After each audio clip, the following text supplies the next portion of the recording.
Look, Sam Altman is really, I think, in a lot of ways, um, almost trying to preempt some of the other regulation that may be coming his way. We have to understand that OpenAI is built on the fact that it has hoovered up almost every image that's available on the internet to create DALL-E, its image generator, and almost all the text that's available on the internet to create ChatGPT.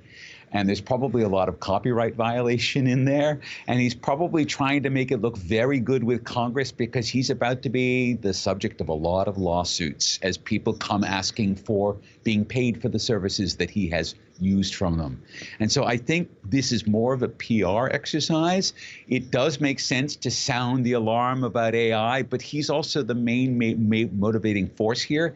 He's basically saying, look, there's only going to be a few really big players. OpenAI, Google, maybe Meta, maybe Microsoft.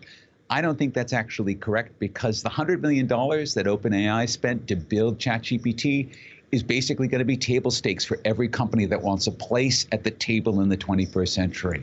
He's trying to close the door. He's trying to make sure that the regulators close the door there to make sure there's only a few players, which benefits him. Yeah, so that's interesting. So it's more about trying to limit competition. But is there the sense, though, that AI is going to be something that's very hard to control? I think that there's a sense that there is so much going on now. I know this particularly from people who are researching in it, that it's almost impossible to stay current with what's happening in the field now because so much is happening so fast. And so I think that there is a real need to be able to think about the implications of what we're doing. I will say that in general, organizations like OpenAI would have ethicists on staff to help them understand the implications of what they're doing. Google fired all of their ethicists in AI last year. So did Microsoft.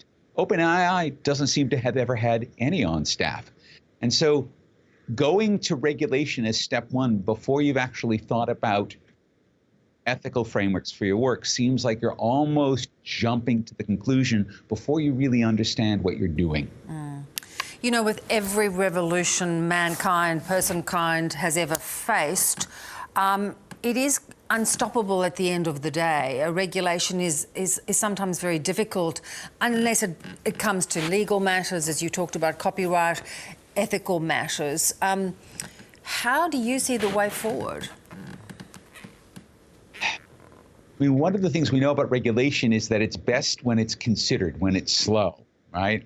And so in a sense, we almost need to approach this probably a lot like we approach medicine. Medicine, the first rule is do no harm, right? And you don't do things until you've certified that they will not hurt people. And it feels like that is not a bad ethical approach for us to take in general with things relating to AI. We don't have any rules here. We do have ethicists. A lot of them are unemployed right now, but they have some very good ideas. And it does feel like we should be focusing on what they're telling us about bias and about safety and using that to guide us. So with these lawmakers, what appetite do you think they have for regulation? I mean, elections and information dissemination are among the key casualties of AI. And we absolutely know that, particularly in the 2024 U.S. presidential cycle, we're already starting to see fake images and fake news stories. Over the weekend, a person we think in North America used a new tool called AutoGPT, which basically takes GPT and uses it to solve a task that you put to it. And they said, okay, I want you to create a presidential campaign disinformation cycle. And it set up fake Facebook accounts, figured out which news organizations, and it started to build this infrastructure. So we know that political campaigns will be using these tools to create information and disinformation at scale. And so where we're going, if we know that those tools exist, it also means that we will need good tools for detecting disinformation at scale. That's where we should probably be looking for AI to help us. And we aren't necessarily seeing enough work in that area yet. Yeah, and you know, you talked about firings. A lot of the tech companies are laying off staff in big numbers because of this. Twitter is a good example of that. They fired over about 80% of their staff. Now, Elon Musk seems to have had enough of being the CEO. He's appointed a new CEO, and I love her nickname, the Velvet Hammer. Yeah.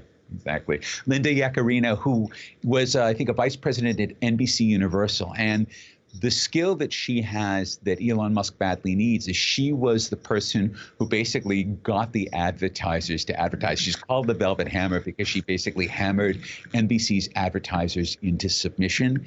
And Elon has done such a bad job and painted such a bad odor over Twitter that most of its very large advertisers, so like companies like Unilever, the big brands, are basically not on the platform anymore. And so Twitter's not earning the revenue it was.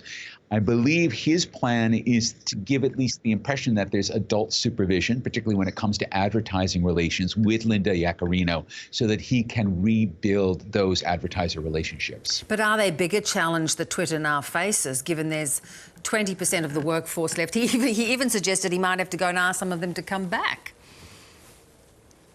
I mean, the question is whether he's broken the new toy so badly that it can't be fixed. I mean, the site does continue to stay up. It has less engagement, which really has to do with the changed nature of how the platform's being used now.